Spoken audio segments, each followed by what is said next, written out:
Hi everyone, and welcome to my coverage of Game 4 from the Chess World Championship between Vishy Anand and reigning champion Magnus Carlsen. After Vishy's win in the third round, which leveled the score, suddenly the playing field was even again and Carlsen's early lead was gone. However, of the 9 games remaining, he still had 5 to play with white, so everyone was eager to see how he would begin. Again, he opened with e4 as he had done in game 2, and it was really great to see Vishy respond with c5, the Sicilian defense, and with it a statement that he was unafraid of entering sharp variations despite only recovering the score in the match in the previous game. I expected him to play safe, but this again indicated that he is really going for the jugular in this match and sent a clear message to Carlsen, who responded with the normal move knight f3 and now e6, which is a sharp choice in the Sicilian, leading to the Taimanov variation, or the Can, or the Scheveningen by transposition, and a few other lesser known lines, one of which Carlsen now elected for with g3, which appears in less than 2% of games in most databases. Carlsen, of course, is known for doing this in the opening, where he will simply develop his pieces soundly and go into an equal but playable middle game and proceed to gain an advantage as the middle game progresses, if all goes to plan, as opposed to getting an advantage right out of the opening, which is kind of the conventional way to play. However, he takes the game into relatively less traveled areas early on when he does this, and the reason why is so that his opponent will have to think over the board, and usually this works in his favor. Normal here for whites is a d4 or knight c3 instead of g3. So Vishy continued with knight c6, and after bishop g2 he's ready to challenge the white center directly with d5. So e5, e5, and now white castles. Now knight f6, both sides just continuing naturally. So now Carlsen plays d4, and this is white's idea to inflict an isolated pawn on black here on d5. So bishop e7, and now bishop e3, and now we're more or less entering novel territory, i.e. this position doesn't appear in too many databases. And in Carlsen's typical style, he's aiming to play for a small advantage in a middle game that carries no risk to his side. This move is designed to induce black to trade on d4, and then white will have the blockade set up with a piece on d4, an isolated pawn for black on d5. Obviously it's straight out of Nimzowitsch. Jan Timman actually played a great game with the black pieces against the Italian international master Bellini. They continued with d takes c5 here instead of developing the knight after bishop e7, not bishop e3, but d takes c5. And it was in fact a miniature after bishop takes c5, knight bd2. I won't go into too much depth, we can just see a sample line, some of the ideas at work. It's the same principle as blockading piece on d4 against the isolated pawn. So black's going to aim for dynamic play on the open and semi-open files here, and use these squares as outpost squares and try and build up pressure behind the pawn. Meanwhile, white will aim to blockade and destroy. So rook e8, bishop e3, bishop g4, h3, bishop h5 and c3. Now knight e4, and this is all normal. This is a great outpost square for black in such positions. Or what he should be doing as well is undermining the outpost piece, and then the blockading piece, and then playing d4 in order to liquidate this weakness. The famous kind of assessment of isolated queen's pawn is that it can be strong in the middle game, but if you get to the end game then it's weak. So black has to try and play dynamically and aggressively for the middle game. So g4 is how this game Bellini Timman continued, and now bishop g6, and black already enjoys a sizable advantage here. So queen a4 threatening to win a pawn, and knight a5 counters that quite nicely. Knight c2, knight c4. It's very natural and easy play for black. Now we're using both of these outposts, which is pretty much ideal as far as isolated queen spawn position goes. And Bellini is really making it too easy. Here he played queen b4, so now forcing line, knight e3, fe3, and now knight g3, which discovers an attack on the knight here on c2, so rook f2 is forced. It's obviously knight stacking it, so bishop c2, rook c2, bishop e3 check.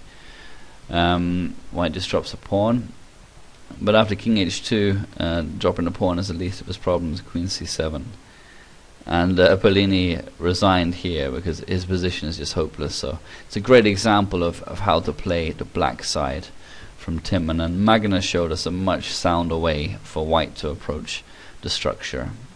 So back to the game continuation, bishop e3. So Vishy played cd4, and now knight d4, and as before, white is setting up the blockade on the d4 square. And black's going to aim to use these outpost squares and the open files, and as I said, build up pressure behind the pawn and try and challenge the blockading piece, and then play d4 and liquidate his weakness, and have dynamic play in the meantime. So bishop g4, Anand develops with tempo. Now queen d3, queen d7, just preventing h3 to kick the bishop. Knight d2, and Anand castled, and now knight to f3 again backs up the blockade, and so white's strategy is clear. Rook f8 going to the open file. White responds in the same way, and now black would like to play knight e4, but at the moment, if he plays knight e4 now, then knight takes c6, b takes c6 is best, but then knight e5 forking the queen and the bishop is problematic. So first black plays bishop d6 to deal with that threat, and now Carlsen backs up his blockade further with c3, and again black would like to play knight e4, but white will be able to play knight g5 to directly challenge it, so it would just be a waste of time. So Anand played h6 to counter that, and then came the positional queen f1 from Carlsen, ensuring that there's no bishop h3 to try and trade off the Fian shadow bishop, which is applying pressure to d5, and also playing a part in controlling e4, which is an important square as well. So Carlsen clearly wants to keep the bishop. And it also means he can play h3 and challenge the bishop if he wants to. In any case, it didn't actually matter because Anand played bishop h5 now, and he wants to bring the bishop to g6, where the h7 b1 diagonal is going to be very nice. And despite the isolated pawn, black's position is very active and dynamic, and he may even have a small edge here already. So Carlsen continued with h3, and some commentators said this might have been a pre-move on Carlsen's part, because he probably wasn't expecting bishop h5, and obviously in a bullet game online or something you might pre-move h3 to kick the bishop. Obviously they were kidding. Carlsen presumably wanted to stop knight g4 hassling the bishop. So Vishy continued with bishop g6, and now rook a1, rook a8, both players developing soundly. It's kind of a slow maneuvering game with not much sense of initiative or direct threats, so they can afford to take their time. And Carlsen did now play for some initiative, first exchanging on c6, which is a double-edged kind of position, because after b takes c6, the d5 pawn is no longer weak, and pawn structure is significantly changed. The bishop is attacking a7, but the queen is defending it for the moment. But Carlsen's idea is that he can now play c4 to exert pressure on the white position, and the rook is facing the queen and so on, but it's still objectively equal. So Vishy continued with bishop e4. Now his plan has changed with regard to playing knight e4. This bishop obviously is also very good here. If the knight ever moves, then he can trade off the bishop g2, and that's good. And Vishy's playing in a classical manner, and it's undoubtedly strong. But the engines wanted him to play Queen B7 here, or Rook C8 with a small edge. But Vishy is following standard principles and doesn't want to decentralize in this manner with the Queen.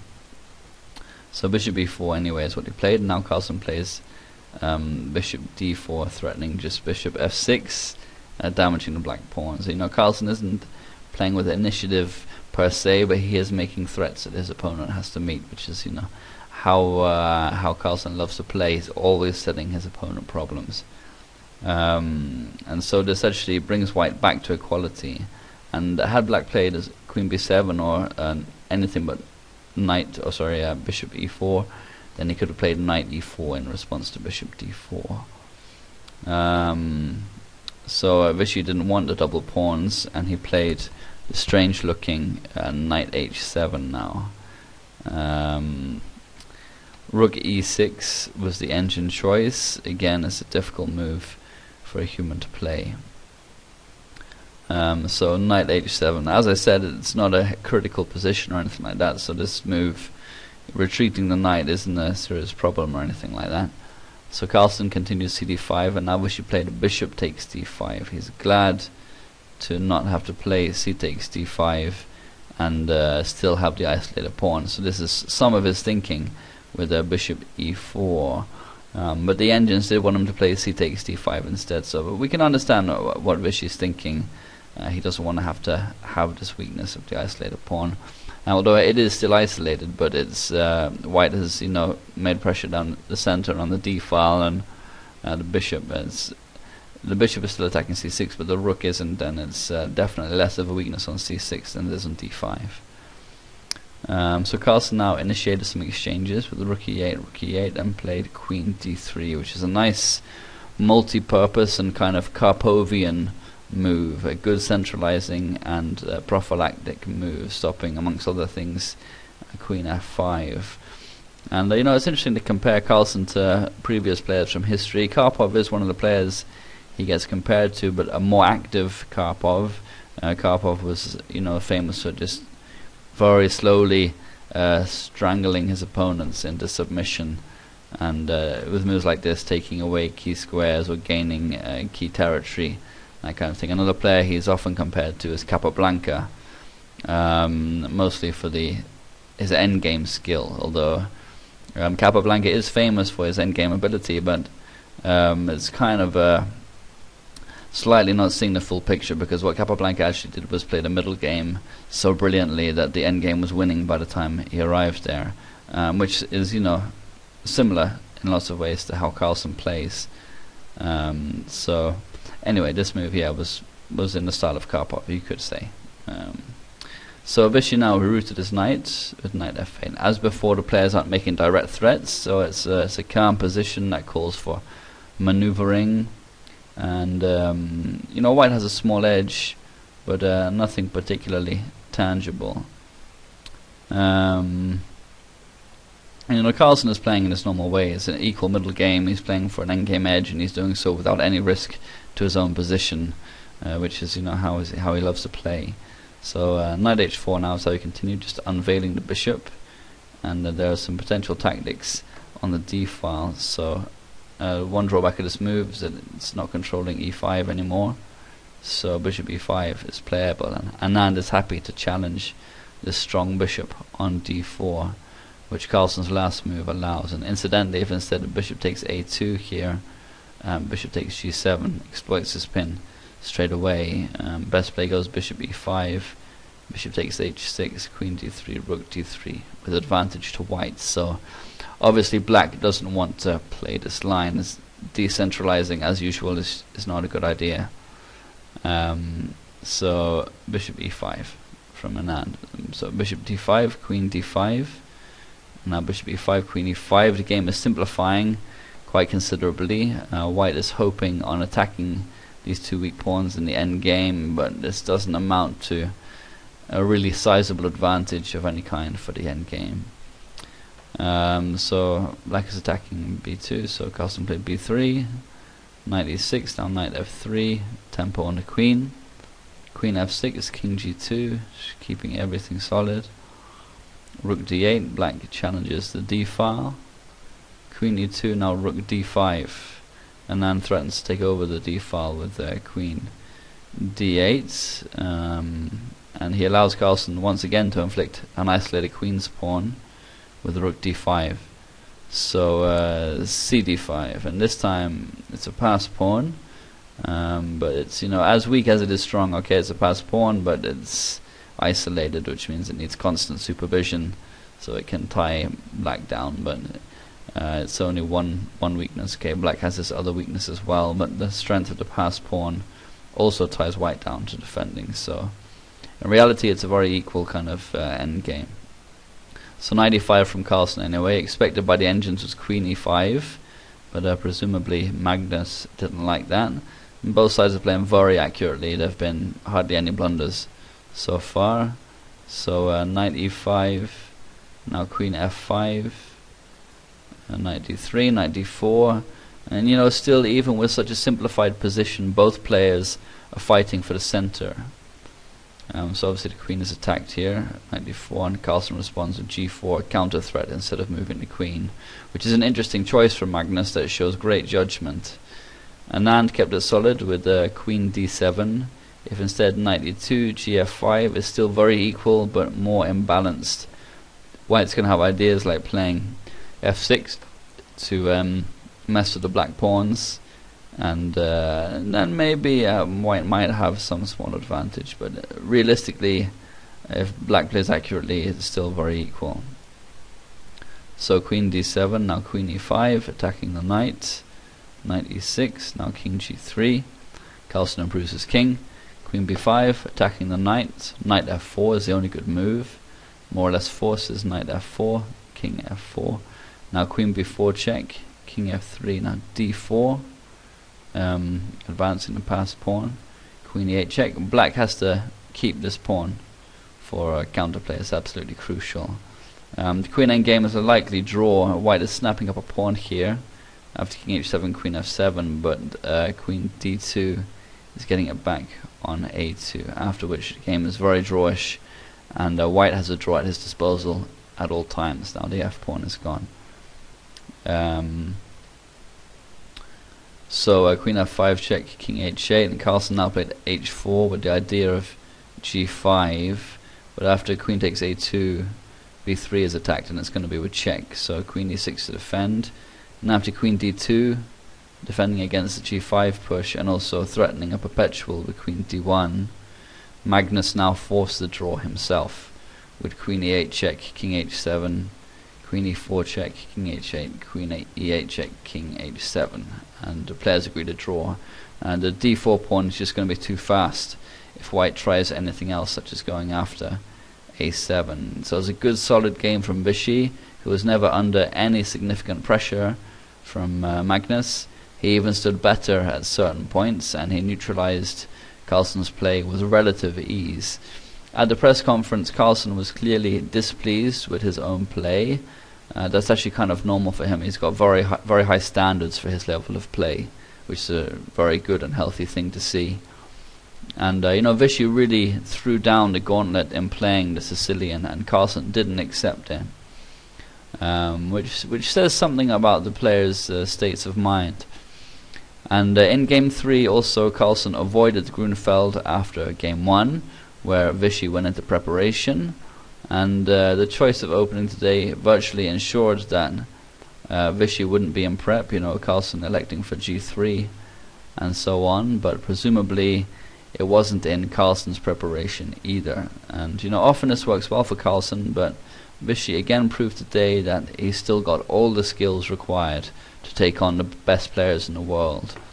Overall, despite the drawn result, it was a minor victory to Anand, and the pressure is racked up a notch for the match as the players remain tied with one fewer games left to play. Thursday is a rest day, but Friday we'll see round 5 and Vishy with white again. As usual, it will be interesting to see how the opening goes, and if Vishy can have another bullseye with preparation, we may even see him take the lead, which would really be something. In any case, it's sure to be an exciting game, and I'll post an analysis of it as soon as I can afterwards. So I hope you enjoyed this game. Please leave any comments or thoughts. Thanks very much.